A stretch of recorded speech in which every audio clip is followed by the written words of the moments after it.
What's up, brothers and sisters? Can I share something with you? God knows what He is doing with your life. And a lot of what we think is missed opportunities and wasted time all fits into the construct of God's plan for our life.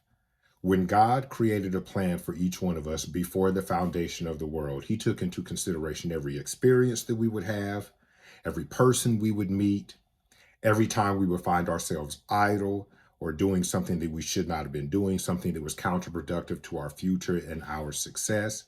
He took into consideration our mindsets and our perspectives and our thought processes, good and bad. And he created his plan around all of those details. Nothing was missed when God created a plan for your life and for mine. God knew you would think the way you do.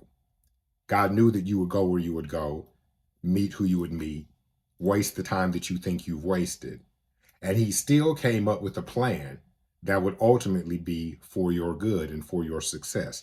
I think Jeremiah 29:11 says, "For I know the plans I have for you, plans to prosper you and not to harm you, plans to give you a hope and a future." I don't know if you know this, but your past does not matter nearly as much as your future does. Paul told the church in Ephesus, I think in about Ephesians 5:16, to redeem the time, for the days are evil. What does it mean to redeem the time? It means to take advantage of every opportunity. That does not mean sitting down and contemplating all the opportunities you missed before today. What matters is that you look at today and you start leveraging those opportunities. Do you know how many people I know who are this in the same age bracket as I am, and some of them considerably older, who are just now starting businesses, who are just now going back to school, who are just now uh, starting not-for-profit organizations or creating products to sell or starting that book. They're doing it now. It almost doesn't matter that they didn't do it before because they're doing it now.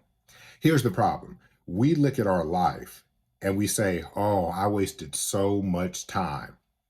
I was actually doing that very recently. The past year and a half have just been for me personally very difficult emotionally and spiritually, and so I've kind of been going through the motions, getting up, going to work, taking care of the family, showing up at church every now and then to preach or to speak or whatever, but not really enthusiastic about anything, not really energetic about anything, and certainly not doing anything that would clearly put me on the path to accomplishing some of my long term big goals. And I spent a little bit of time just lamenting how much time I wasted. And God had to impress upon my heart, I've not wasted any time. It was simply God's design to bring me to what he calls the appointed time. God does not deal with time the way we do. God created time, just like he created you. And so, because he created time, he is not subject to time and he operates outside of time. So, when we think that we are wasting time, it is simply God bringing us to the appointed time for him to do in our life what he already planned to do before the foundation of the world. So, yes, does that mean that there aren't some opportunities that we missed? Of course there are. Does that mean that there are some things that we could have done in the past that we did not do? Of course there are. But it doesn't mean that that falls outside the construct of God's plan for our life.